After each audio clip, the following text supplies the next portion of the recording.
all of you, and especially our speakers now, Thomas and Yusuf, to this session 5 of the Ephemera conference that has the title Organizing Democracy and the State. Hi, Emil. Hi, Danny. We're just about to start our session, and as I said earlier, our third speaker, Alessandro, he will come join us a little bit later. So we'll start with Thomas and Yusuf. Maybe I can just say a few words to introduce you to our audience. Thomas, I would consider you a long-time supporter and collaborator of Ephemera. I hope I'm not saying too much, but that's of course extremely nice for us. And you're currently based at Loughborough University in the UK as a lecturer in political theory and working very broadly on the theme of anarchism. And then Yusuf, you work at the intersection between philosophy and management, if I understand it right, and you are at what is soon to be now Bayes Business School based in London as a PhD student. Yeah, and then we have Alessandro Sansino, who works at the Open University in the UK, but also at Milano, and he is very much interested in public management and how or if it can also be organized differently. So my name is Bilke Otto. I'm chairing this session as a member of the Ephemera Collective, and how we organized it today, also because Alessandro is coming a little bit later, is that we have 15 minutes for each of the speakers, and then that is followed directly by a Q&A, a discussion for each individual presentation. So if that works fine with you, that's how I would suggest to proceed, because yeah, Alessandro won't be there to hear the first presentation. I don't think I have to repeat the rules of conduct in this virtual environment. Raise your hands virtually, or put an X in the chat box, or put your question in the chat box, then I can also read it aloud or call you. And don't forget to lower the hand again once you've posed your question. And as you can see, this session is being recorded. Yeah, are there any questions before we start? And then otherwise I would ask Thomas if you could upload your presentation and begin.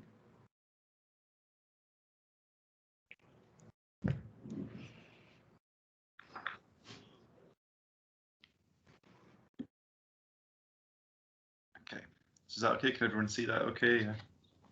Looks very good. Yeah, okay, fantastic.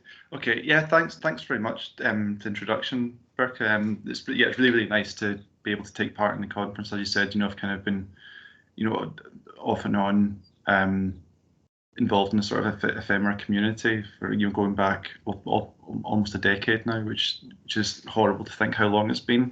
But yeah, so really happy to be able to take part in this conference, and excited to share this work.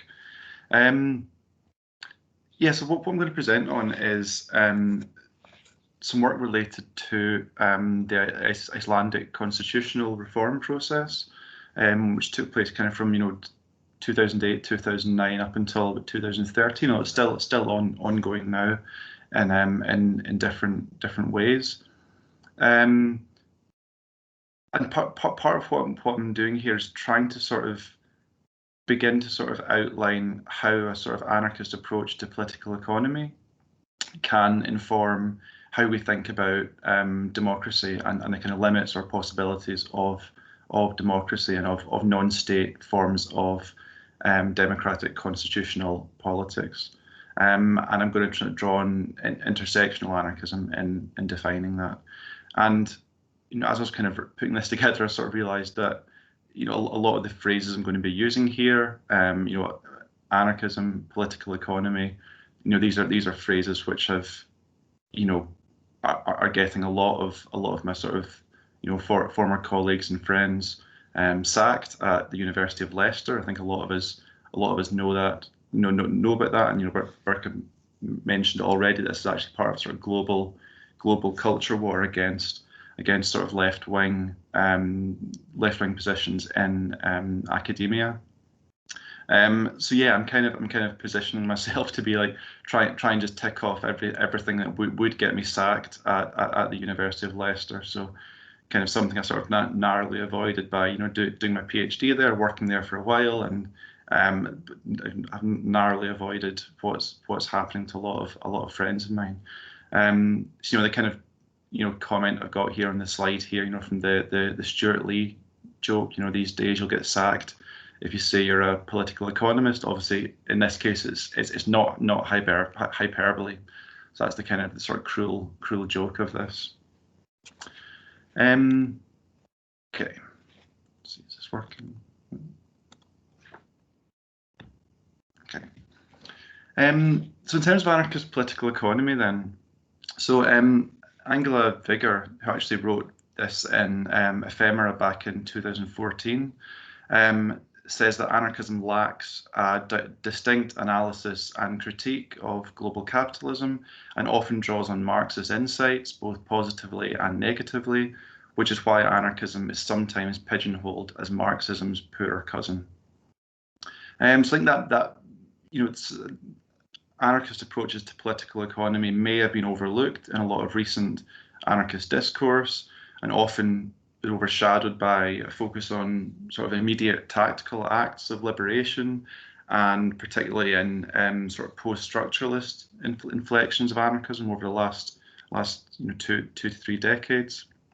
But there is actually a strong tradition of anarchist political economy. So what Angela is saying here isn't strictly true. If we look back at the anarchist tradition, Pierre-Joseph Proudhon, the first person to actually explicitly label himself as an anarchist, developed a lot of the same ideas as Marx did in terms of political economy, and actually developed quite a few of those ideas before Marx. So there was and there was sort of very close relationship in what they were working on, and work they were sort of doing, not in collaboration, but very much in conversation with one another, often very antagonistic conversation. So going back to the early days of anarchism, there is, in Proudhon's work, definitely an approach to political economy. If you look at Mikhail Bakunin a little bit later, again, like Marx, was a young Hegelian. Again, like Marx, turned Hegel's dialectic on its head, grounded it in materialism, did it in a different way to Marx, but still had that very sort of Hegelian approach to looking at history and looking at social change. A little bit later again, Peter Kropotkin, looked at sort of the historical development of the state and how that relates to the development of capitalism and feudalism. So there is definitely, even going back to the early days of anarchism, a strong tradition of political economy here. Sorry. And more recently, we can look at something like the work of Edward Herman and Noam Chomsky in their landmark 1988 book, Manufacturing Consent, which is actually subtitled The Political Economy of the Mass Media.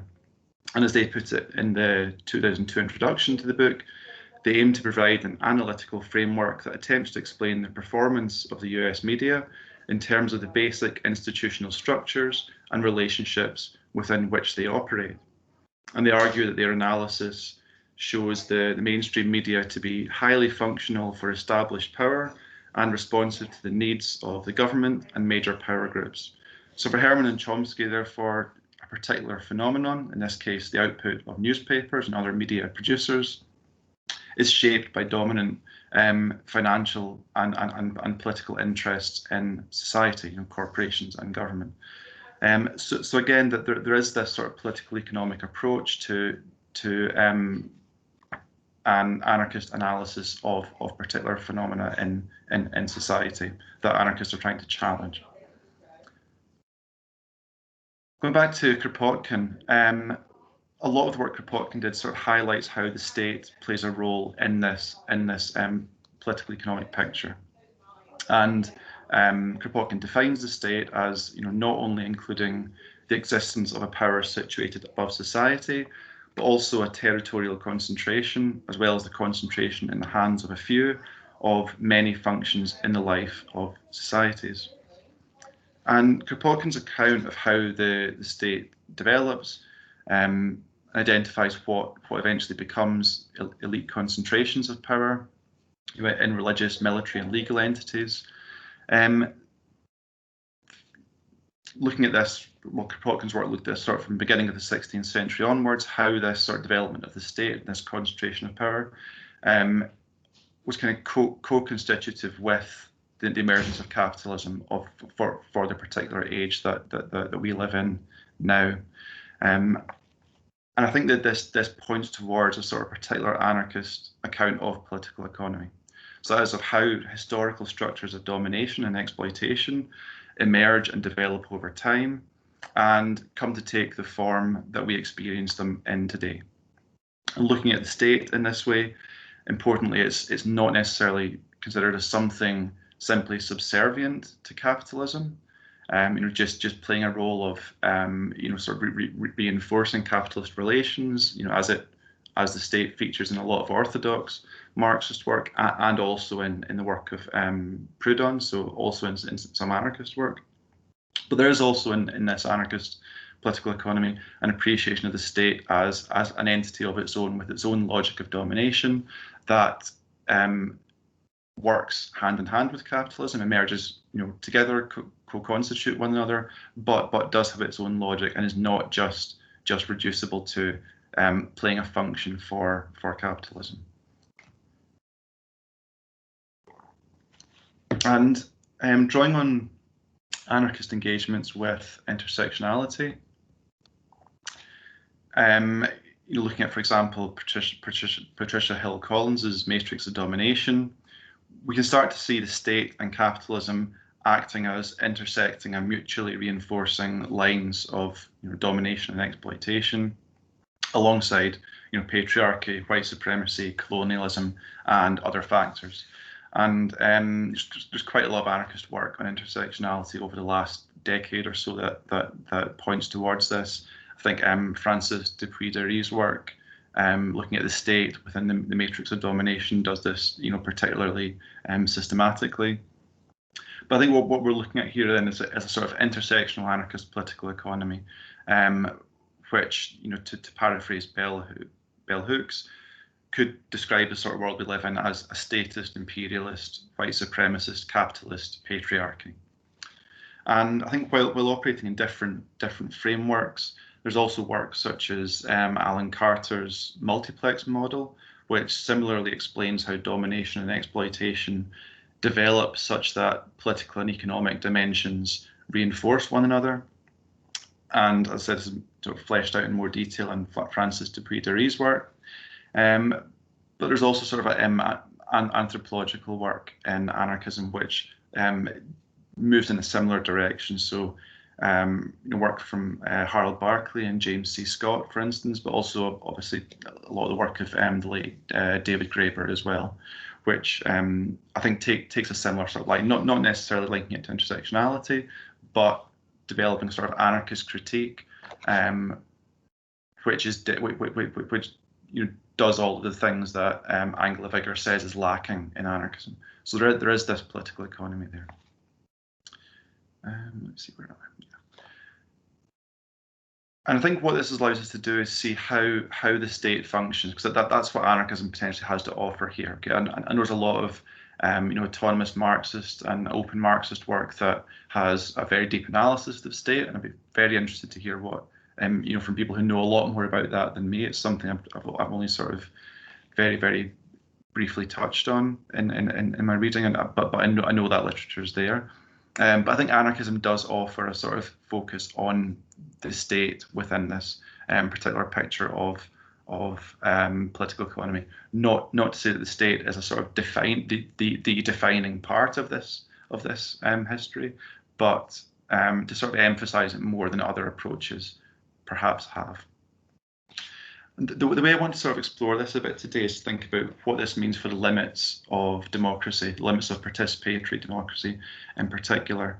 And the way I want to do this is looking at the example of the Icelandic constitutional reform process, which ran from, as I said, from 2008, 2009 up to 2013.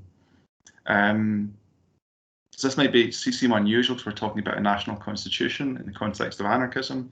It is quite interesting, as I'll say, in how it presents a possibility of an example of a kind of non-state form of constitutional politics. Not perfectly, but in part, and it does help us see what the limits to that kind of politics might be. So Lawrence Lessig, for example, has described this this constitutional process in Iceland as the most ambitious crowdsourced sovereignty project in modern history. And Helen Landemore highlights the process as one involving direct popular participation at various stages of the process, elements of descriptive representativeness where direct participation wasn't possible, and transparency.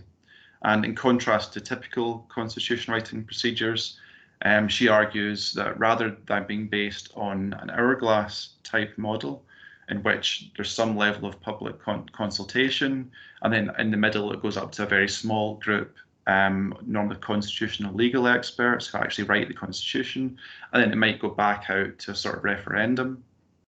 For Landemore, the Iceland process widens this middle part of the hourglass by opening up the writing of the constitution to the whole population. I'll explain a bit about exactly how that happened in Iceland, because it's quite an interesting story. And the discussion here is based on sort of interviews that are conducted with people who were involved in this process, people who were on the Constitutional Council that did a lot of the drafting work of the Constitution, but also anarchist and radical left activists in Iceland as well, and what their critique of the process was. Thomas, are you also aware of the time, just to? Yes. How much time have we got left? You can have a few more minutes. Yeah. Yeah. Perfect. Or 5 minutes. So I'll jump through the sort of case study then quickly. So the process kind of starts 2008, 2009 with this sort of crisis following the financial crash.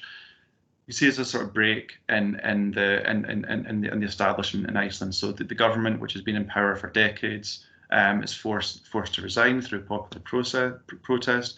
So it creates this sort of crisis of established governance in Iceland.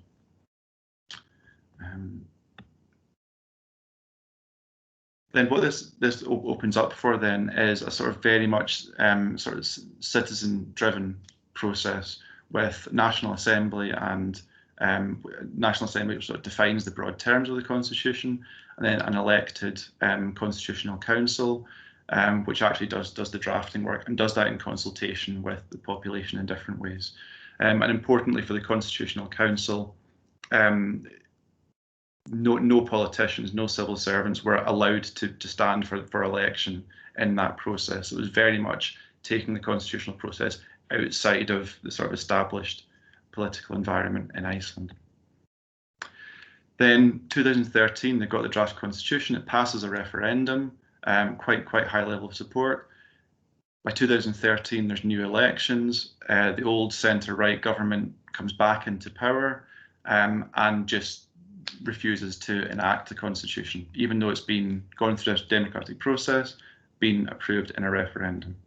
So what we see then here is that there's a kind of opening for an opening within the state, a kind of crack within the state, which a sort of non-state constitutional process is able to exploit. But ultimately, the state and the establishment, it manages to sort of reform itself and actually manages to sort of reconstitute itself and stop this process.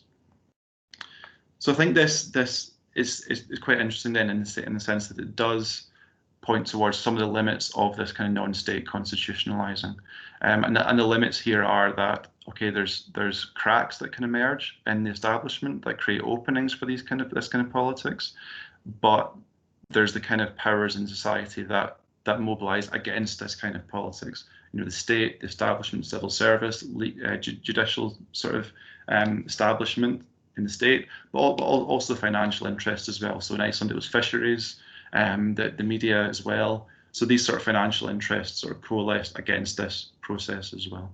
So I think this kind of shows how an anarchist political economy can sort of identify some of the limitations of democracy, some of the factors that will, you know, create possibilities for, but also restrictions on participatory democratic processes, and starts to sketch out exactly if we want these kind of processes to be successful, what kind of challenges will they face? How do we overcome those challenges? And a lot of the work in the Icelandic constitution since has tried to position this as, well, this process could have been successful if it had more elite political buy-in from the start. That might be true, but then it wouldn't have been this sort of radical democratic participatory process. It would have been a very different thing. So my argument here is kind of, if we want it to be radical and democratic, we want it to be genuinely democratic in this way, then it needs to be able to live up to that challenge of the state and of other aspects of this that this political economy reveals. Okay, thanks very much.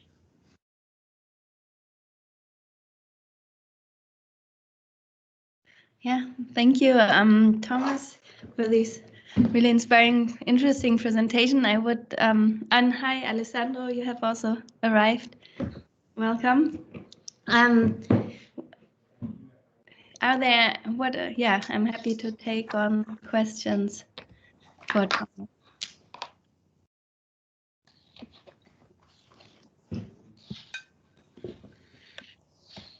I can start with a question if that's okay. Yeah.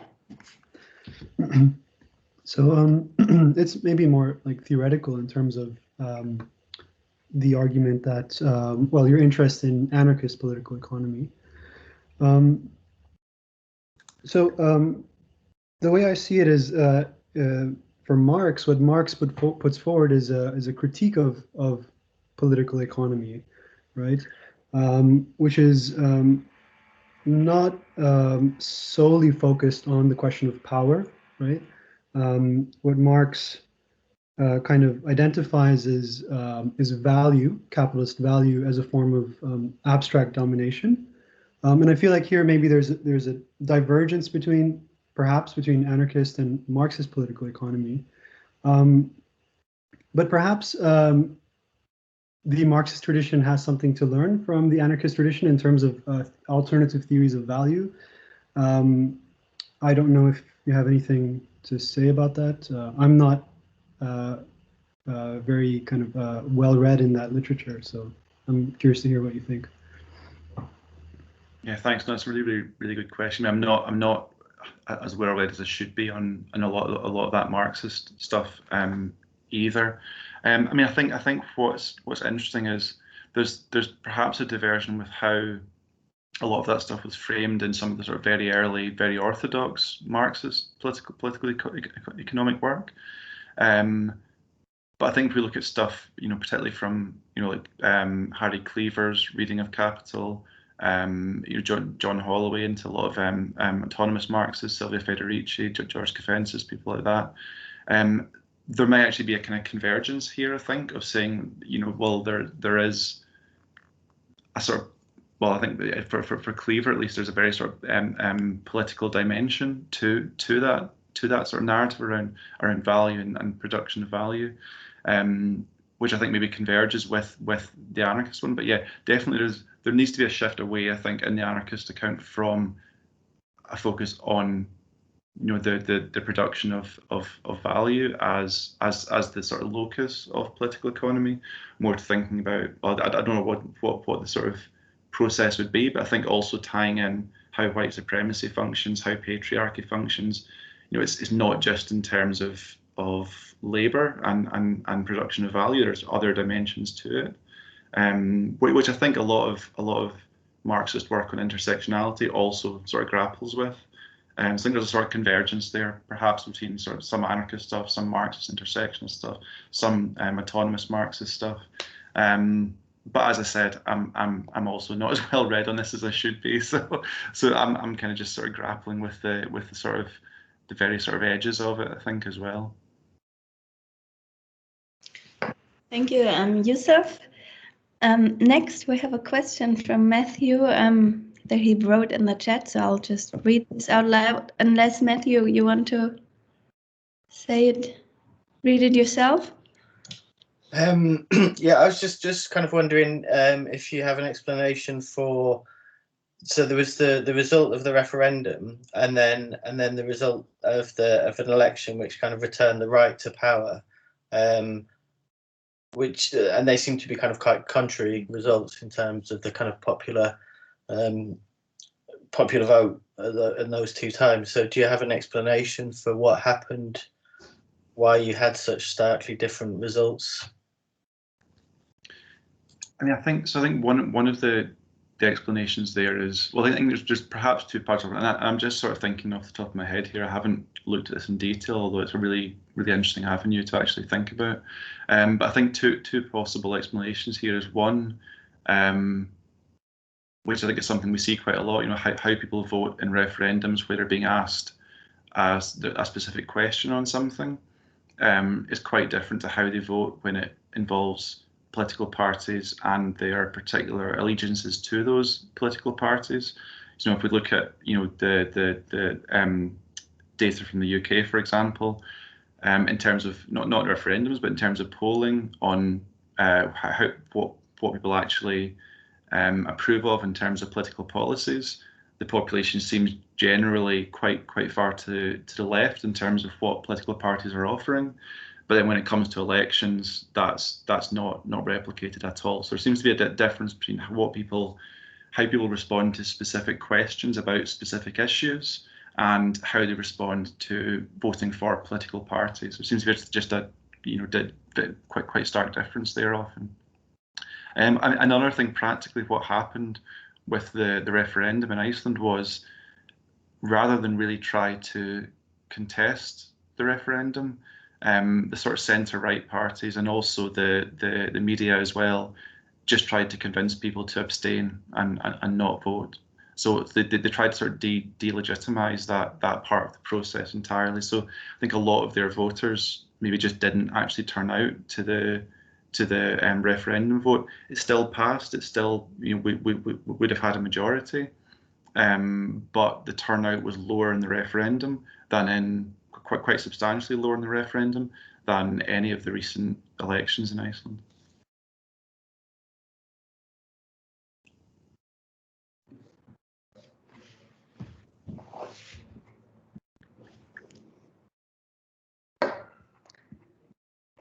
Can I also just ask a quick question? Yeah. Thanks, Thomas. Yeah, fascinating talk. Yeah, always a pleasure. I just have got a quick comment. I don't know whether you or anyone else could attend the session we had yesterday on theory and practice. We are very presented, among other things, and we ended up having a really interesting, but of course also somewhat nostalgic and also sad discussion about what does it actually mean to be radical today. And we more or less kind of agreed and came to the conclusion, if you nowadays say with this kind of practice turn across any camps and traditions, to say, for instance, that you're still interested in theory or theorizing, almost kind of appears to be radical today. And I just wanted to kind of, bring this up because you started out and said nowadays you actually can't self-identify as a political economist any longer, in particular in the context of business schools or management schools. So this is more than understandable, I think, against that background. And I've just got, this was just a comment to make a link to the session we had yesterday, but just a quick question. Did I understand that correctly, Thomas? Did you refer to James Scott book, Seeing Like a State, briefly? And if so, can you just elaborate a little bit more, kind of, how do you situate his work in the context? Sorry, I missed that last part there. The audio cut out for a second. So did you refer to James Scott's work, and then how do you situate his work with regard to anarchist studies, or how do you make use of his work in your own work? Thank you. Yeah, so I think the interesting with Scott is so although he's not an anarchist, he does draw on anarchist work and he does see value in anarchist work. I think what's important from his work is a sort of very, very close analysis of how the state develops. So I mean, all across his work, it really is a narrative of what does the state actually do? Like what is the state? What functions are these? How do states control populations? How do they develop over time to try and even sort of produce populations in very specific ways through different mechanisms? So that's the kind of the interesting thing from his work that I take, I think. And yeah, he's not an anarchist, but he does explicitly draw on a lot of anarchist work and does does see the value there. And I think his work is useful, even if he doesn't go as far as a lot of anarchists do in this narrative.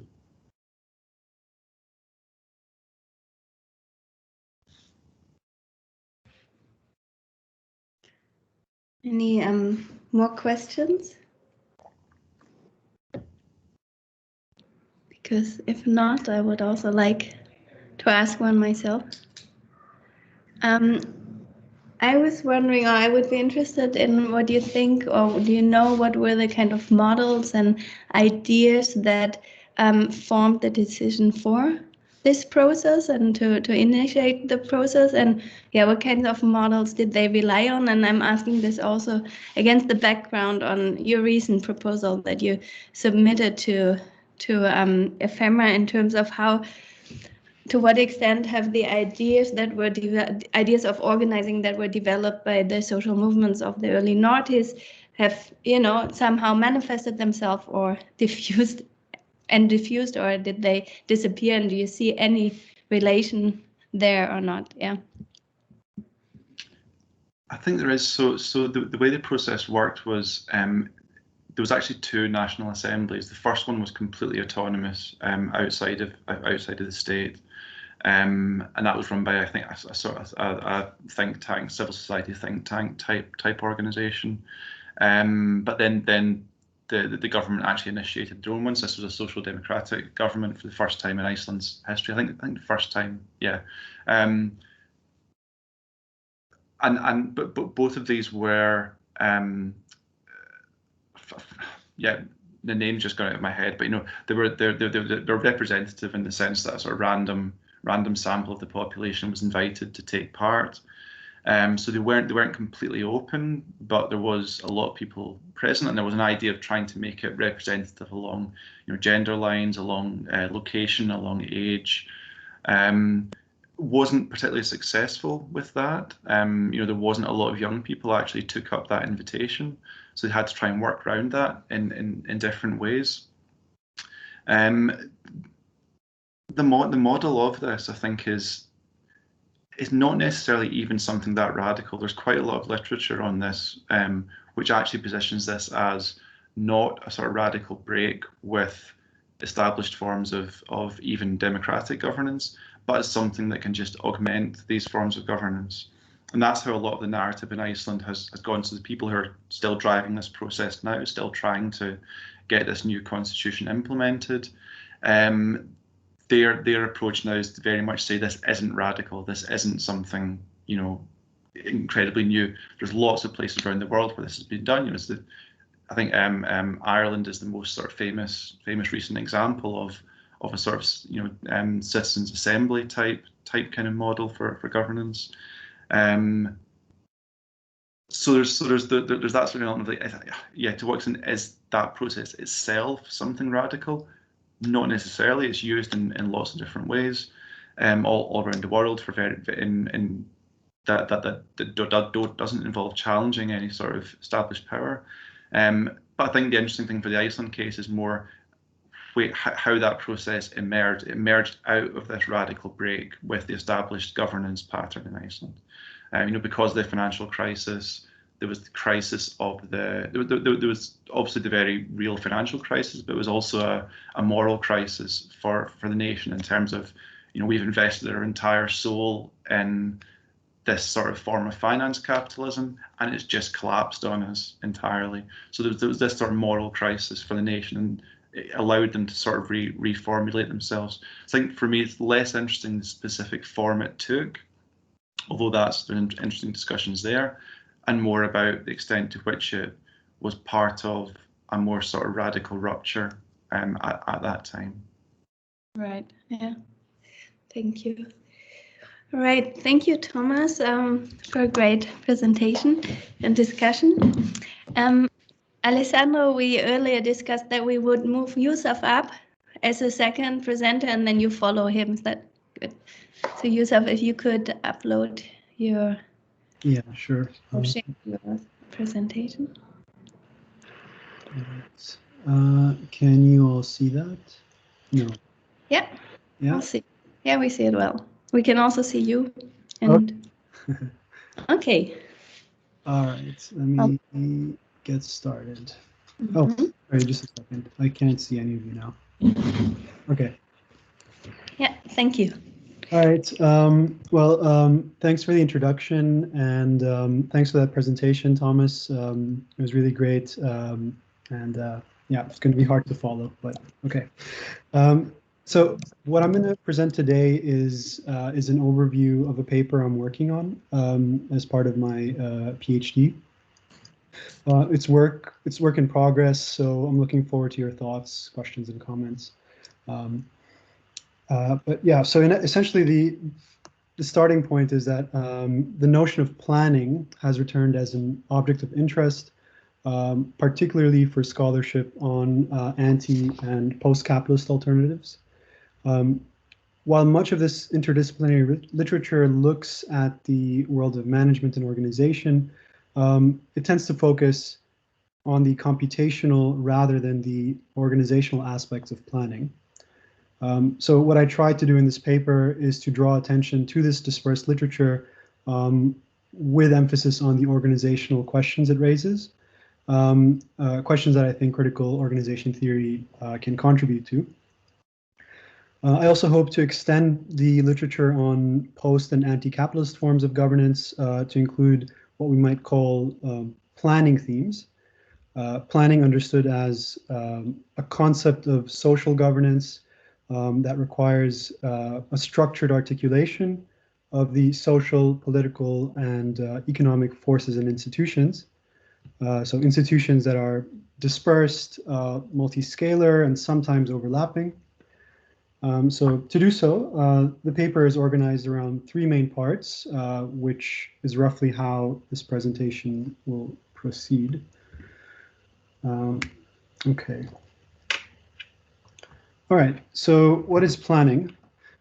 Before talking about that, I quickly wanted to point to what I see as an affinity between the logics of planning and organization.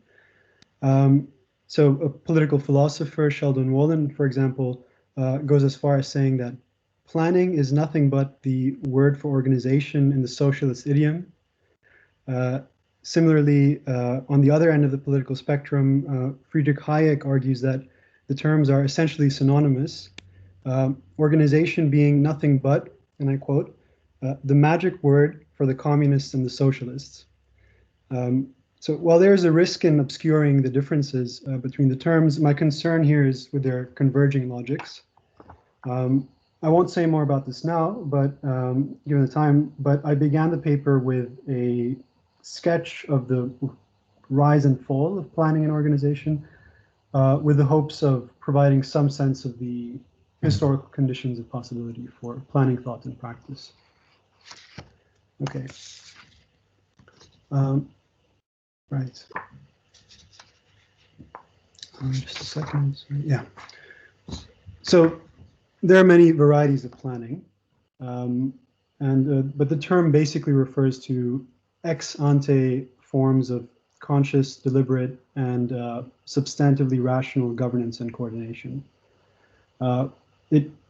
Planning is does not only refer to the actions of public authorities, but also to the deliberate and directional plans made within the capitalist corporations, even if this activity is driven by, as Veblen might put it, the interests of business rather than industry.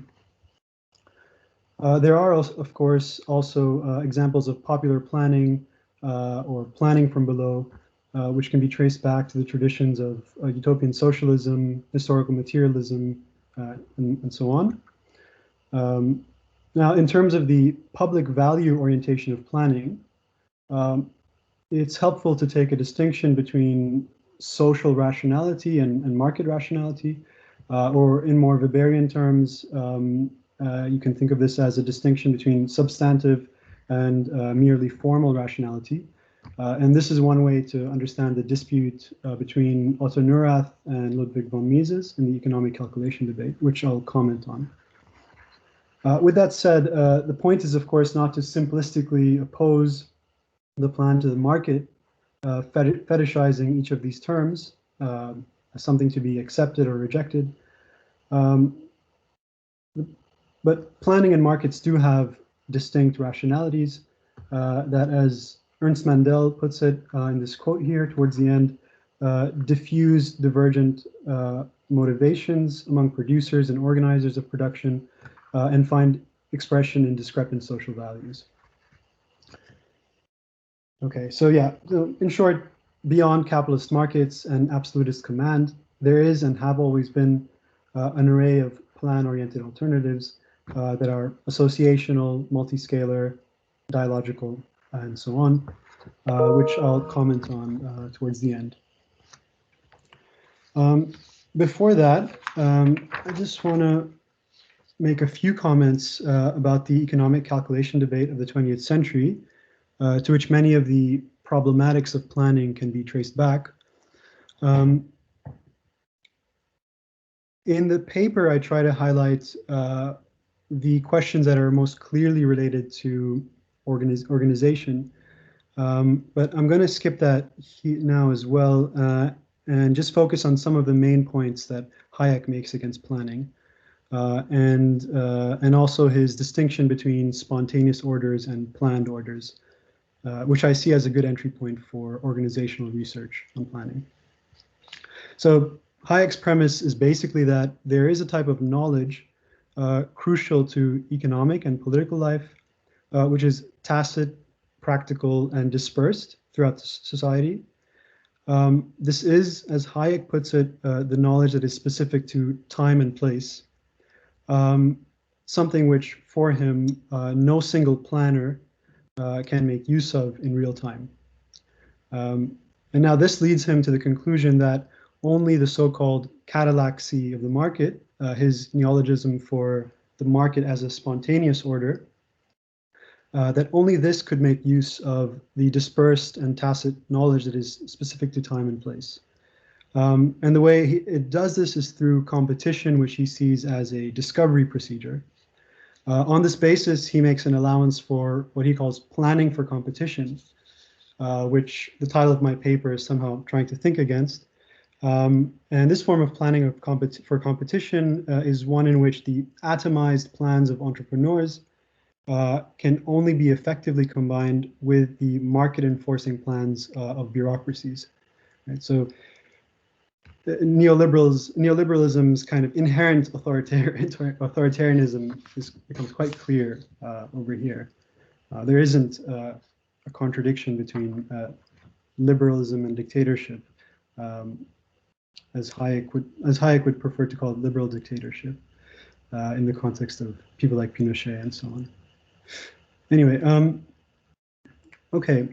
So I want to just make a few more comments about Hayek's distinction between cosmos and taxis, which I see as kind of central to the contemporary debates on planning. So cosmos is the term for spontaneous orders, which for Hayek emerge without collective purposive activity. They aggregate over time the dispersed actions of the elements that make up that order. Elements that are continuously adapting themselves to circumstances which need not be known to anyone, right? And this is his critique. This is part of his critique of planning. A cosmos is therefore a social order that is not the product of human will and construction, but the outcome of a self-generating process. He adds, spontaneous order may extend to circumstances so complex, like society or the market, that no mind can comprehend at all. Again, something that informs his critique of planning. In contrast to a cosmos, a taxis is an order that is deliberate and that is a deliberate and purposive construction, involving the kind of conscious and directional organizing of planning thought and practice. And examples of such artificial orders include corporations, political parties, universities, or any other institution that is a directional social order that is a construct of human action.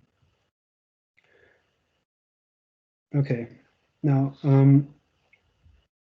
for Hayek, the flaw of planning an organization lies in its tendency to treat a cosmos as if it were a taxis, or to treat a spontaneous order as if it were an organization, as if you could be able to organize a market, let's say, or organize an economy.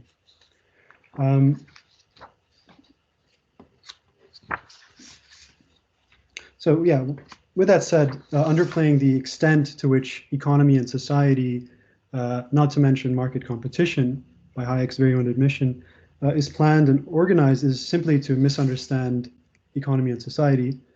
Along these lines, organization theorist Herbert Simon takes a different direction on this question of planning and markets. As many of you might know, he addresses this problem by proposing a thought experiment, asking us to imagine what a mythical visitor from Mars would see when approaching the Earth from space, equipped with a telescope that reveals social structures. So Simon concludes that no matter where the Martian looks, it would not see market economies, but organizational economies, in which most aspects of social life are reproduced inside organization and through organizational rather than market mechanisms. What Simon points to is basically, which is the subject of much of his work, is the vast areas of social life that do not operate according to markets. And along these lines, Simon maintained that there were surely other more effective non-market models of decentral decision-making. In the paper, I talk about how he drew from a particular experience of wartime planning in the, I think it was the Ministry of Aircraft Production in the UK. So the interpretation of planning that emerges from Simon's work is one in which the cognitive limits of planners are not seen as a justification for markets, but as something that actually enables cooperative decision-making and continuous adjustment of purposive plans, and not the formation of static blueprints to be implemented from above, as Hayek imagines planning to be. Much of the new planning literature, which I'll turn to briefly, and I talk about in my paper, takes this insight from Simon as its point of departure. All right. So in the paper, I talk about three cases. One of them is the Lucas Plan. The other one is Project Cybersyn in Chile. And the final one is the work of the Greater London Council in the 1980s. So I'm not sure I can get through all of them in the remaining time. I'm not sure how I'm doing with time. Officially, you're up in a minute, but you can take maybe a few more minutes there. Okay, all right. I'll try to wrap this up soon. Okay, fine. So let me start with this work here. So these two books by Paul Adler and Phillips and Roswarski have been quite influential in getting this debate on planning going. And essentially what they argue is that we can find a miniature working model of socialist planning in the very capitalist corporation itself. Now, this, of course, hasn't gone unchallenged, and it points to questions raised by what has come to be known as the reconfiguration debate, which began as a series of exchanges between critical theorists Alberto Toscano and Jasper Burns. Echoing Adler, Phillips, and Roswarski, Toscano more cautiously entertains the prospect that the capitalist firm may just be an important site for a practice of reconfiguration, of refunctioning capitalist infrastructures and technologies towards non-capitalist ends. Right? And one example that he sees as a kind of rough precursor of this social practice is the Lucas Plan, which, to just end on this note about this issue, proposed essentially a shift from militarized market production to socially useful production based on the technologies and competencies of Lucas Aerospace and through worker self-management. By the 1980s, such efforts came to be called popular planning for social need, and it's quite closely related to the case of the Greater London Council, which I discuss in the paper. I'm going to skip this part here. You can just read Thomas's great paper in Ephemera if you want to know more about Project Cybersyn and Stafford Beer, but essentially it promised a more decentralized model of planning than the kind of statist central planning. And this is my final slide. Now, against the kind of, well, much of the new planning literature, as I said, focuses on the computational promises to let's say plan the economy, and this means it ends up being quite focused on questions of optimization, and so this literature here argues that while there's certainly a place for platforms and algorithms that are embraced by digital socialists, the rationality of any kind of desirable alternative to capitalism has to be based on practical and political rather than purely algorithmic forms of rationality. So it would have to deal with the political and hermeneutic mess of social life, which is where the content of post-capitalism might be found. In the paper, I talk about how this literature draws on the tradition of associational planning, which is kind of most clearly articulated by Otto Neurath, and the kind of what underpins this associational model of planning is the idea that you have to think organizations ecologically, and this requires basically institutional pluralism. Yeah, I'll wrap things up by saying that yeah, in the paper I talk about how the Greater London Council could be seen as taking some of the first steps in trying to create this kind of institutional pluralism that would inform their model of popular planning. All right. Sorry about taking I so didn't much want to time. cut you off. Were you? Yeah, I'll stop there. Yeah, thank you for the extra time. Thank you, Youssef. There's a lot of food for thought in terms of rethinking how we think about planning and organization in relation to each other and to the market. So yeah, I would like to welcome the floor to pose your questions. And maybe that will also give you some more time to elaborate. Oh, sure. Thanks.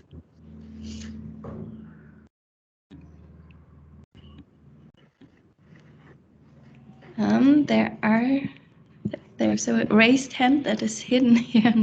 That's Emil. Maybe I start with you, and then Thomas. I think Thomas was before me, so Sorry. give him a go Yeah. first. So Thomas. Thanks very much, Emil. Thanks. That was really interesting. Youssef, really enjoyed that. I mean, a couple of sort of suggestions. So firstly, I mean, sort of building on Project Cybersyn, the way Stafford Beer frames planning is, he says that the purpose of the plan is to be aborted. And the idea that you don't have a plan to actually set something in motion, you have a plan to start something. The situation develops, you abort the plan, you have a new plan, it changes again, you abort that, you have a new plan. And so it's this sort of, constant process of reformulating planning. There's also been a recent discussion around anarchism and planning. So it was I think a couple of papers and then a podcast it's called the Center for the Stateless Society, okay, which is a market anarchist think tank or platform. So the discussion there was between people sort of arguing for a sort of non-state, non-capitalist form of markets as a form of economic planning, and between someone who was arguing for a sort of more sort of non-market form of anarchist planning and developing sort of mathematical modeling for that kind of planning. The author of that second piece was Aurora Apolito. Okay. It was about scale and anarchism, and there's a lot of mathematical modeling in there, which I don't can't pretend to understand at all. But it's one of the most advanced things I've seen in terms of thinking about how planning could operate in sort of non-hierarchical, non-capitalist ways without markets as well. But the kind of question I had was sort of going back to sort of like Hayek and neoliberalism. So obviously they were talking about, you know, the opposite of planning being this sort of decentralization, distributed, you know, control, that kind of thing. You know, the reality of neoliberalism was very, very different. It was, you know, highly centralized, very authoritarian states, you know, using huge amounts of violence to actually control what was happening in the countries. I mean, do you think there's a sort of, is there an obvious, is it just that people like Hayek and other neoliberals are being completely dishonest when they're saying that they don't want planning, that they don't want that sort of centralized coordination? Or are they talking about something fundamentally different when they are talking about decentralization and autonomy, as when more sort of leftist radical politics talks about decentralization and autonomy? Yeah, well, thank you very much for the suggestions. That sounds really great. I'll take a look at that. Yeah, I think in terms of the question, one way to answer that is Hayek talks about the importance of, you know, local knowledge, but really he only values the knowledge of entrepreneurs, right?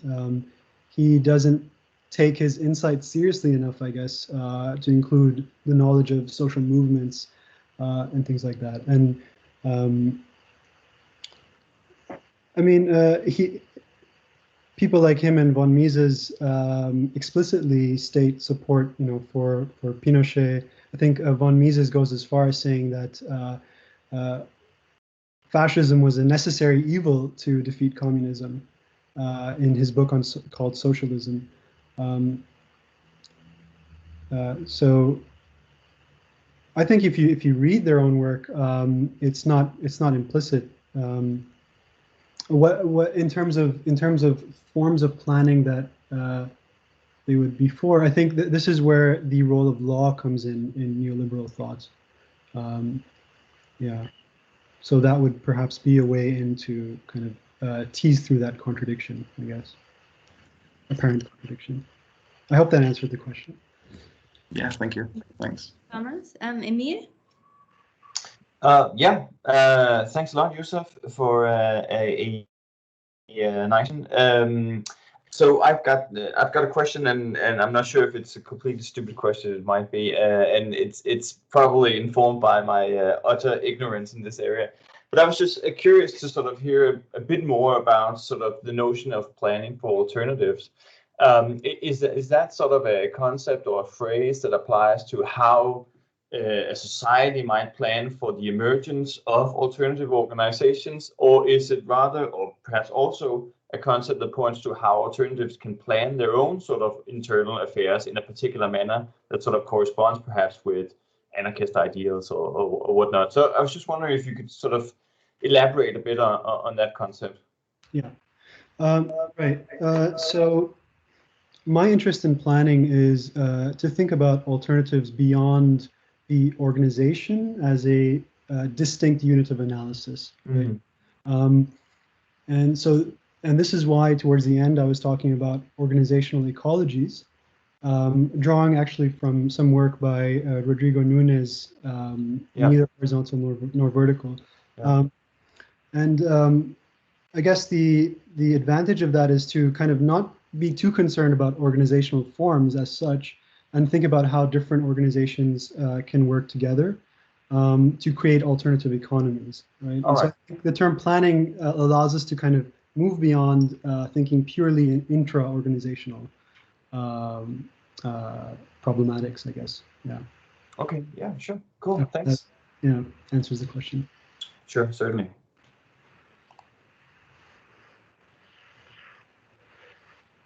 There are more questions. Patricia? Hi. Hi. Hi, can you hear me? Yes. Yes.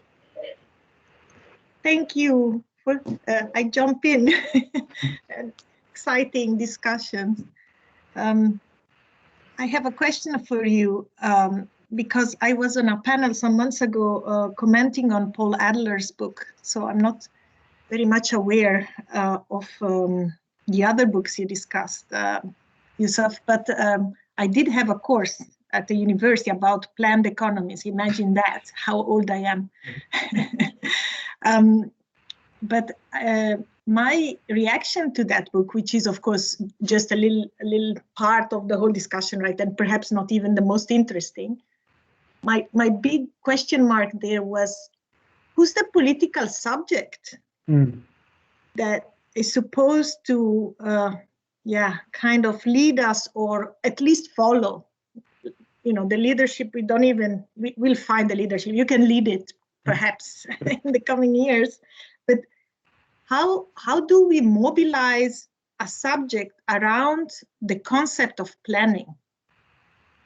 And for me, this has this retro sound, because probably it's generational and probably you don't have that kind of problem. But I mean, well, I'll close, but a lot of the population is even older than me. So at least half of the population is older, because I don't have my vaccine yet, and half of it is vaccinated, right?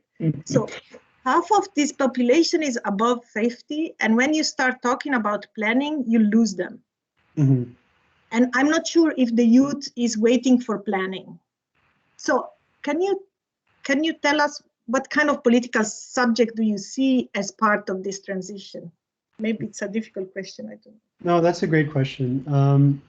I agree with you that there is this problem in kind of Adler's work, because the only political subject I could imagine that would emerge from this is kind of basically the nation state, and even that seems, if not undesirable, kind of implausible at the moment. It would take a lot of organizing and coordination and patience to get to that point. So that's why, in the end, I talk about the Greater London Council, for example, and the Lucas Plan in the 1970s and 80s, and they talked in terms of planning. The reason I think it's kind of valuable to hold on to this term is that it's part of a tradition of discourse that is not reducible to kind of the notion of a planned economy. It even goes back to, John Dewey. He talks about a planning society rather than a planned society. You also find this in the work of Lewis Mumford as early as 1937, where they have a very explicit critique of kind of the notion that planning has to be based on specialized knowledge of experts. And so this is, I think, a profoundly kind of democratic articulation of planning, which is not new. So I guess partly the gesture would be to kind of bring attention to that tradition, and maybe there is a slight kind of gesture of provocation by using the term as well. Yeah, I don't know. I hope that Thank answers. you. We have two more questions, and maybe Katja and Ozan, you can both post them and use just to stay within the time. So Yusuf, you can answer afterwards. Sorry, Ozan and then Katja. Should I type or should I ask? Please ask. All right. Okay. Very quickly. Probably you are already aware of this, Yusuf, that Bookchin and also Thomas may be also helpful here, given that the notion of municipality and a kind of confederational way of organizing might be also quite interesting here, that it's also a kind of decentralized and also centralized. And I am not sure to what extent it has a space or place in your discussion, because I find it quite useful given all these tensions between the central and the central. That immediately came to my mind, and also it has notions in anarchism.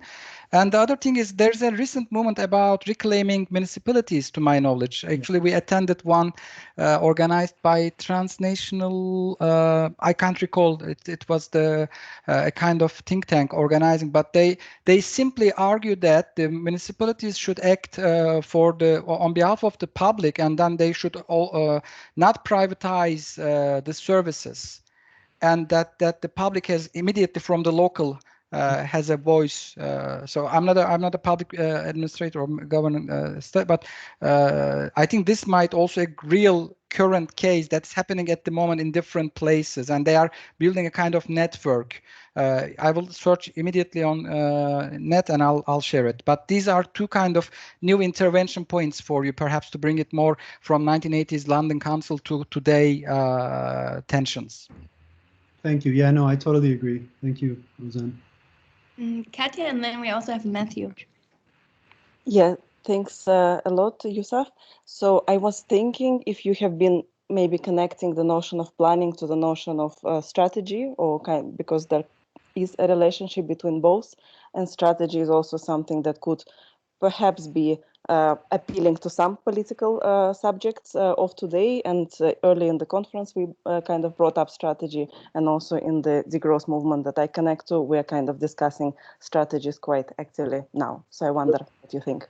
Yeah, no, that's, yeah, definitely. I think there's a paper in long range planning that kind of charts the shift from talking in terms of planning to strategy.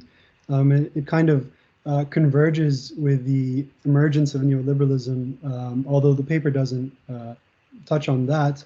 I would, so I think there is, it would be definitely interesting to explore that further, but I'm a bit cautious about kind of discursively using the term strategy because of how the role it plays in neoliberal discourse. It kind of evokes this logic of competition, this kind of general mood of suspicion, I guess. But on the other hand, I was speaking with someone who was part of the Greater London Council, and for them, this term strategy was actually quite useful to evoke notions of power, something that the notion of planning didn't have as they saw it. So I agree. Yeah, I'm not sure where I stand, but it's an interesting kind of tension, I guess, to think about. Maybe we have Matthew as a final question, and then we'll move on to Alessandro. Sorry, I should have put my hand down really. Ozan covered everything I was going to ask about anyway, Bookchin and municipalism. So yeah, thank you. Thank you. All right, and maybe we can also catch you after this session if there's more comments or questions. Thank you very much, Yusuf. Well, thank you very much for the very questions. inspiring presentation. And there's Alessandro, I already introduced you at the beginning of this session. We're really happy that you could now make it, and not to lose any more time, please. Just start right away. So good afternoon, everybody, and thank you very much. So it's my first time at Ephemera, and I would like to thank you all. It's really a fantastic venue.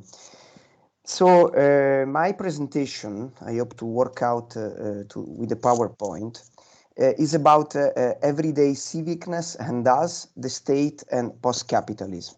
They are just, open thoughts, so please feel free to treat those as they are.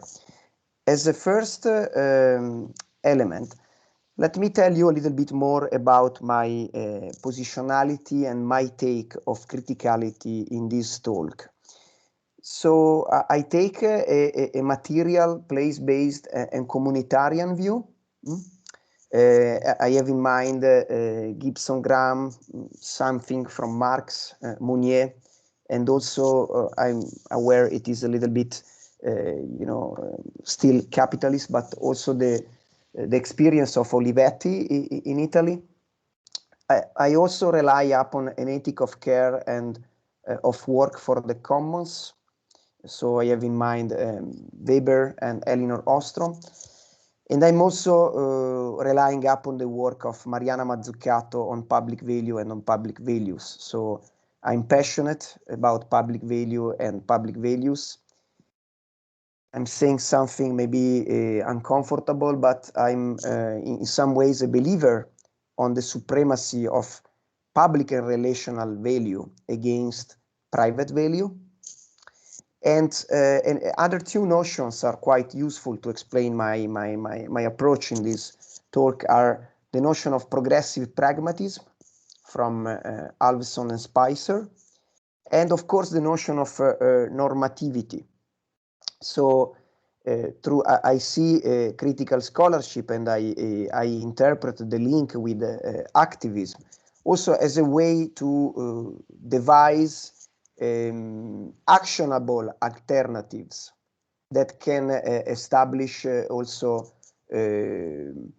that can work at you know, a meso and macro level, and not only at the micro level. So the inspiration and the argument I pose as a, you know, point for common debate and for improvement. So how could we glimpse possibilities for post-capitalist governance and the power disturbances involved in such projects?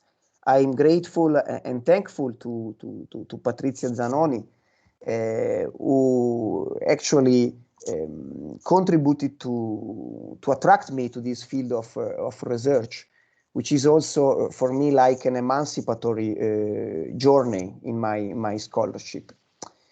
And so I try to put down some statements that hopefully follow in a sequential and logical way.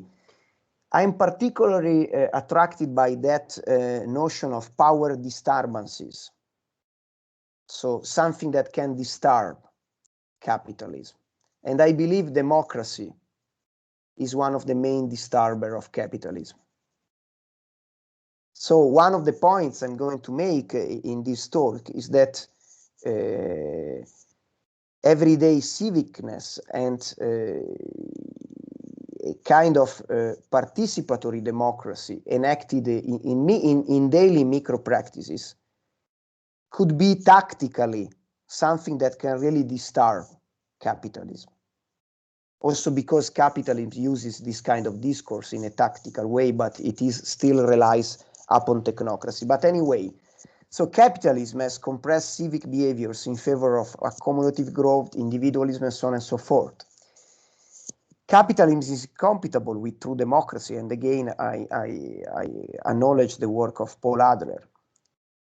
However, you know, as a very humble and simple person, when I speak with my friends, colleagues, mates, we don't have opened up micro practices that can provide an alternative to those people. I speak with people who like going to shopping center because they don't have an alternative.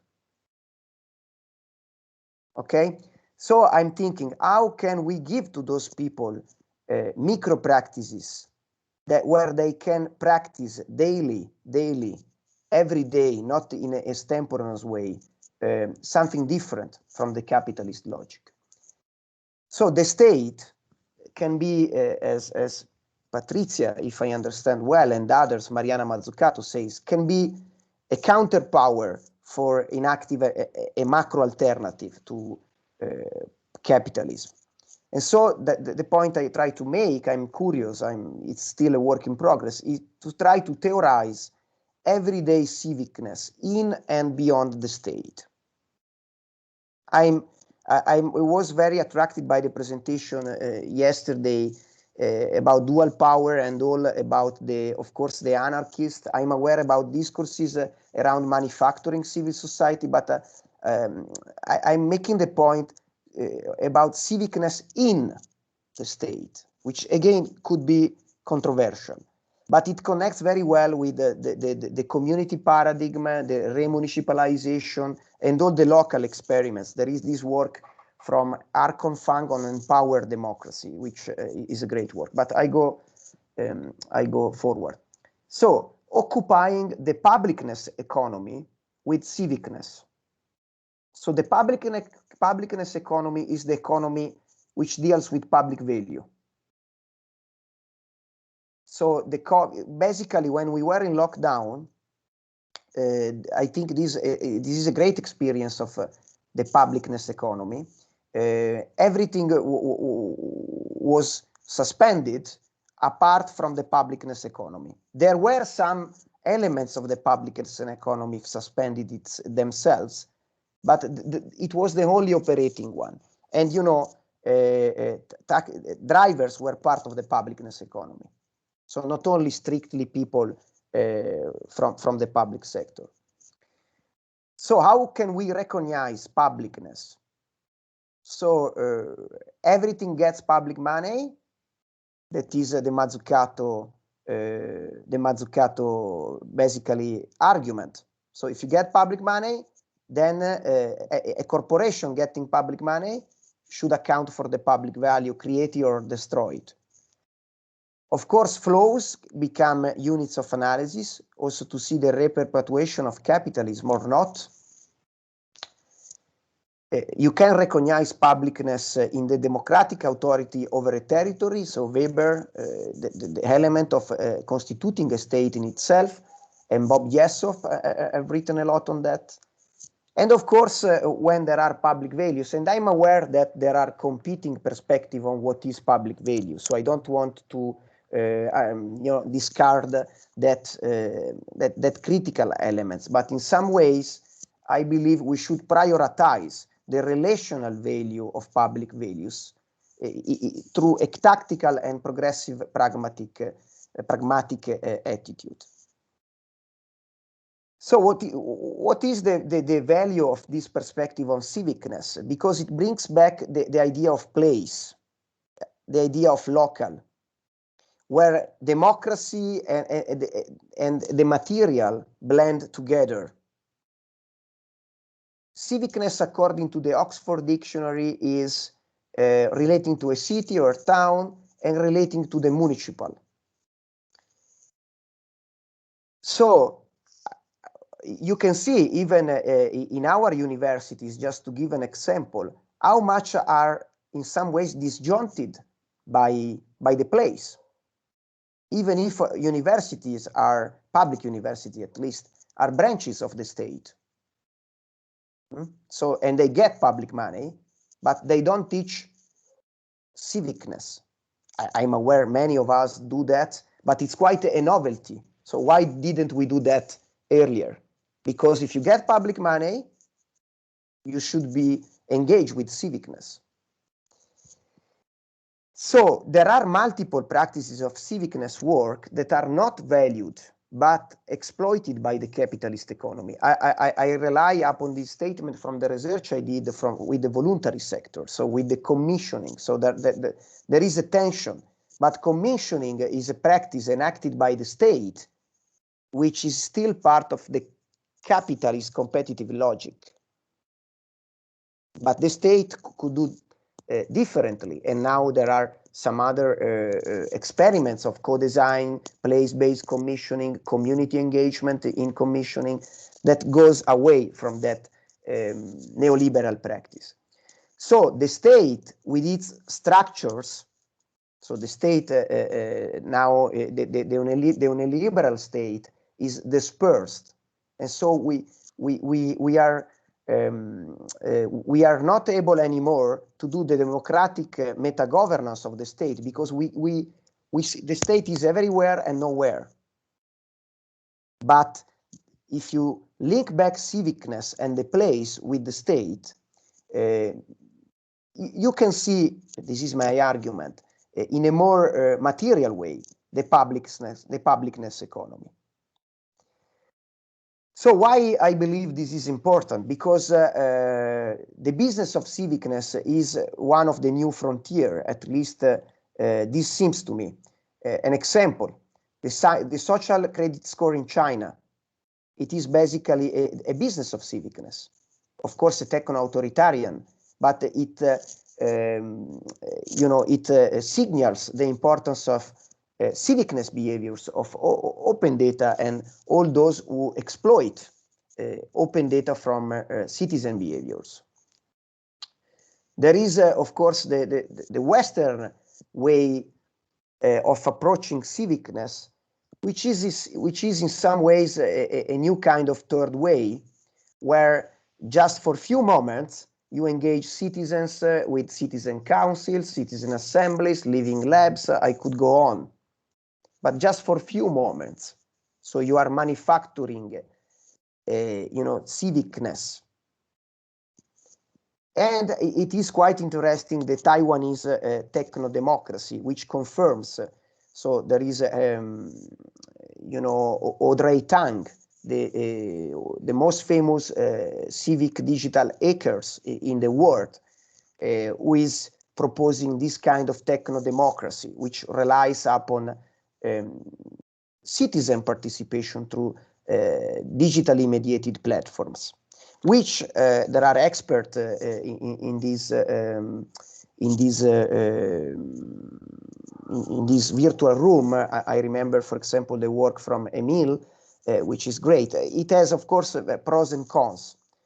So from that kind of business of civicness to institutionalizing, and I am aware of the problems of this, but it's again an open thought, place-based civicness into and beyond the state, because place is the gym for the practice of democracy. And civicness should be the outcome, pardon this functional term, for any public money invested. So an agenda for everyday civicness as existential activism, nothing new. It goes back to Aristotle and to Tocqueville. But I'm a strongly believer that it is important. So I don't know what are the practices of civicness. You know, we should study more. For example, hope is a practice of civicness. Generosity, it is something, it came out in some interviews I did in a recent work on city leadership during COVID-19. And also, what is the civicness work? Again, I told you about my positionality. I believe in an ethic of work. I believe people could find happiness in the civicness work, because it is a communitarian encounter. And of course, you know, there is a lot of you are already doing on promoting active civicness in social sciences universities, rather than promoting practices for capitalist practices. Of course, it was my problem, asking myself, maybe I am too romantic, too idealistic, too abstract. So how can we have an empirical understanding of practices of civicness? So it could be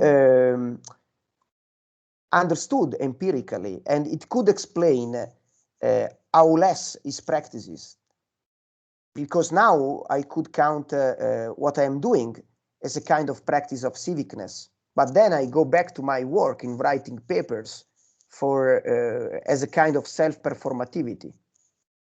So I preach civicness, but I do that half an hour a day, so that's a problem.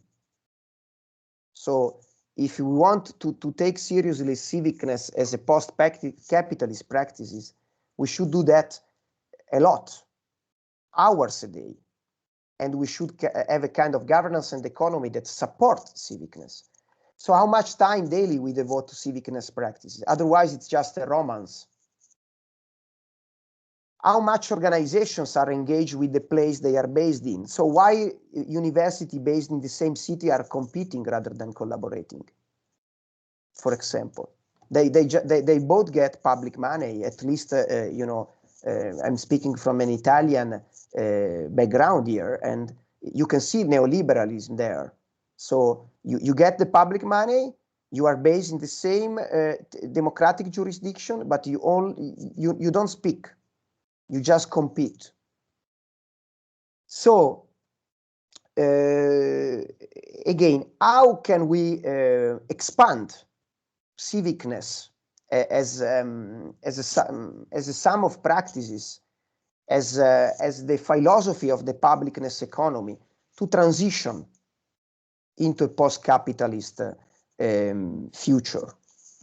Again, it's a common it's a question.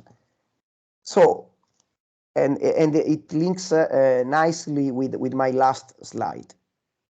So I see this as a political project with organizing implications and with several strategies. And I use strategies, incidentally, but upon thinking, I would say deliberately. There are strategies for coexistence and struggle. Again, I see the local as a site for transformation. I am passionate about community governance. I was engaged myself in local politics. But at a meso and macro level, there are two, strategies that come to my mind again. This idea of cosmolocalism that I borrow from Kostakis. So the idea that you can be local and global, and you can network local practices. And it was interesting to read in Elinor Ostrom this link with the 1,000 free cities with their own charters that were basically animating in the Middle Ages Europe. So it's not impossible to build an alternative by linking local sites. And this is an option. And of course, the second option, again, I believe it's very much the work done by Mariana Mazzucato, where the publicness economy goes against the capitalist economy with the state that competes in some ways with corporations. So this is basically all. And again, thank you. It's my first presentation to a critical audience. My background is mainly in public administration, so I have studied practices of civicness as they are, but as you can see, I am passionate about understanding the criticality and both the reformist and the radical potential of those practices. Thank you, Alessandro, and also nice to see how your, as you say, first presentation within this audience fits very well with the previous presentation, two presentations that we have heard already, and I think already maybe we can also, see some links and connections. Now we have 15 minutes for the discussion of your paper, and please come forward with your questions. Yeah, Ozan? Thank you very much, Alessandro. That was really interesting. Mostly as an organization scholar, I also prioritize the daily practices, but mostly from an economic point of view, that how daily economic practices can transform the subjectivities and how we can involve in different political projects. This might be about organizing, this might be about hegemonic struggle, etc. In your discussion, while I'm also familiar with some of the theorists, I found the economic aspect that is missing. Where do you locate economic relations here? This looks like a more kind of political project, that how we should organize through daily civicness, as far as I understand. But I wonder how this can be transformed into more economic relations. And of course, probably my Marxist roots are kind of talking that how we can transform the economic relations here, or whether the economic relations should be transformed first to come to this kind of political project. How do you see this relation? So thank you, Ozan, for your kind words, and you are entirely right about my take. I should study more about that, but I move from this recognition. So in Italy, half of the GDP is about public spending. So if you really transform the state into the publicness economy, this means that potentially half of the economy changes structures. Because this means that if you insert civicness in any of the public services, and this is possible in terms of co-governance, then you can change at least half of the economy. of course, in a transitioning way, but this is the disturbance element. So if you think about, for example, infrastructure or other highly profitable public services, which are now captured by the capitalist economy, if you insert civicness, and then there are a lot of issues and problems to be discussed, but you create a micro struggle that can open up the transition.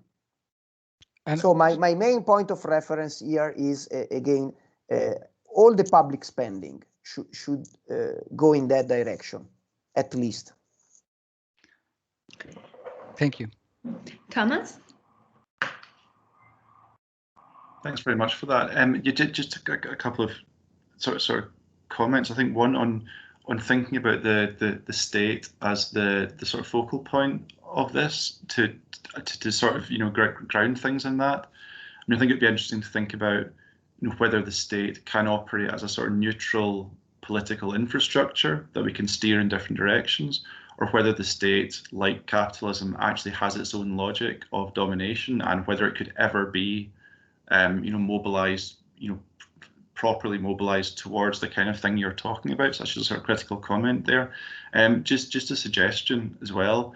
Picking up on what Ozan said earlier about democratic confederalism and the new municipalist movements. There's potentially stuff there on that sort of, going in against and beyond the state, and there's some work on public commons partnership, which is potentially quite interesting there, on how specifically local government can help fund and help set up sort of commons type sort of infrastructures for governance of local amenities. I'm just pasting a link in the chat to a paper on public commons partnership, which might be interesting for you. But thanks very much for that talk. Thank you. Thank you, Thomas, for your great presentation earlier and for your very generous comments. And absolutely, I will think more about the Foucault point, but absolutely, you are right. And thank you. Yeah, thank you, Thomas. And then we have Matthew. Hi, thanks. Yeah, really enjoyed that. Just you mentioned communitarianism quite a few times. You didn't mention liberalism. I just wondered whether, I mean, for me, a large part of the kind of communitarian argument is exposing a liberal culture, which is for me very poorly understood. And I just wondered whether you've engaged with critiques of liberalism and whether you feel that kind of exploring liberalism, articulating it and challenging it in the respects that communitarianism does is part of your project, or would be a useful part of it.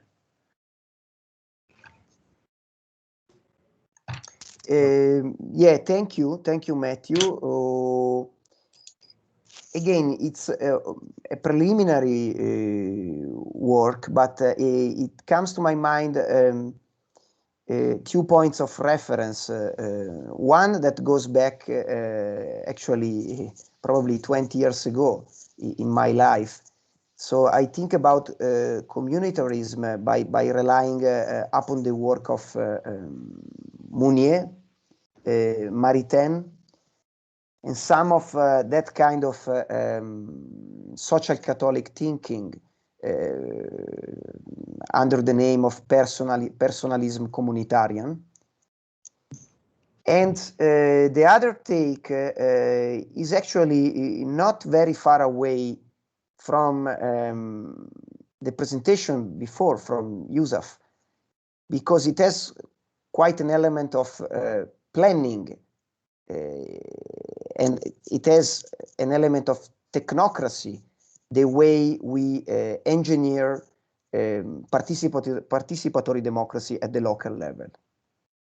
So I don't have an immediate link between communitarism and liberalism, at least in my approach. The two links that come to my mind again are the two that I have just spoken about. So a philosophy of being about the fact that you are a person, but you are part of a community. So it's almost a duty to be in that community, which is very far away from my Anglo-Saxon take of community. And the other, which is quite a planning and technocratic way of engineering participatory democracy, of course, with all its cons in terms of manufacturing and hegemonic and control dispositions. Thank you. And then we have Patricia. Yeah, thank you, Alessandro, for the nice presentation. I recognize many of the stuff we have talked about before informally. It seems to me that like your presentation together with the presentation of Yusuf, and I think it links back also to our other conversation you've been having yesterday and today, it's like the whole range of, the planning really emphasized the structured for like aim or goal-oriented in a way collective action you need. But in your presentation, you also let us see the everyday, the micro dimension. And I think that's a bit the struggle, right? You need some sense of direction and you need to steer towards a certain direction. But if you steer too much, you alienate. And this is not only neoliberalism, it can be as much the planned economy alienated people very much. We haven't seen it ourselves, but I'm sure that was the case. And so we had this struggle between, giving a sense that possibilities are open but not completely fixed, and actually fixing the future in a way, or delimiting the future in a certain direction. And I just wanted to share with you a concept that I ran into like a year ago through an article on everyday multiculturalism that I ran into for my work, and this idea of curating a space. And I found it a very interesting concept, and it's more and more used even, in casual talk, you curate something. And I've started adopting it myself, and people give me kind of feedback on the use of this term. And I thought how it is at odds with our ideas, our organizational scholars, that you need to organize, right? That you need to structure, and that you need to check, and that you need to plan. And curating is like really focusing on structuring a space in a certain way that some outcomes are more likely to occur, but you don't steer them directly, you steer the space in a way that, in my idea, could help not alienate the subject within that space. Because after all, we have been growing up as people thinking that we're free, right? So too big planning will really crush us. But I just wanted to share this reflection with you. Thank you for your presentation. No, thank you very much, Patricia, for your comments or for your generosity always today and in our previous conversations. No, you are absolutely right, and also my journey. And when you were speaking, two things came in my mind. Curating a space is. To me, again, I see a connection as a practice of civicness. If you think about urban gardens, for example, it's an example of curating a space. So the city, and then you can see all those people that go together to the urban gardens and experience civicness. And another practice came to my mind from Sonia Ospina, the practice of hosting. So there are surely there are some civicness practices that can nurture that that governmentality, everyday governmentality, that when I speak to lay people, and I like to stay with lay people, it's not possible. But then you see those people enjoying when they share a meal, when they stay together, when they go to a party. So we need to open up those possibilities that are only tangential to the life. So I think about as speaking with other councillors to organize, you know, open meals on Sunday in piazzas, in squares, like to bring the community together. And then for your comment about planning, I have this kind of management and push, but so I see the problem. And I share just this concept which came to my mind from Mauro Magatti, an Italian sociologist, about social generativity, which is a paradigm quite interesting in social relations, which as a final stage, it has the element of let it go. So you care about something, but then you let it go. So you cannot control it because you generate something that is different from you. And so again, I see civicness more like that, but as a social generative mechanism. But then as a public administration scholar, I'm called by that structural element, which by now for me, and that's why I am passionate, it is a political project because it is opening up a possibility for people, because up now it's not always possible to practice civicness because politicians keep the power with technocrats. Actually, your argument for this political project makes me very much think of how Reinhard Koselleck, the historian, describes the role of the secret Masonic lodges in the transition from the absolute state to the modern state, where he says that within these Masonic lodges, they aim to cultivate a form of civicness that then will, over time, they tactically and strategically infiltrate the state with this cultivated civicness by placing then these people more and more into the institutions. It just, that was just something that reminded me of that. But our session is coming to a close. Are there any final questions that someone wanted to raise? Because if not, I would like to thank you for this really interesting session. I personally enjoyed it very much, and I also liked how the papers talk to each other implicitly, but also explicitly at many parts. The virtual format, I experienced it as working very well, even though it poses the challenge to develop multi-thinking skills when there's a parallel discussion going on in the chat, which is of course an added value.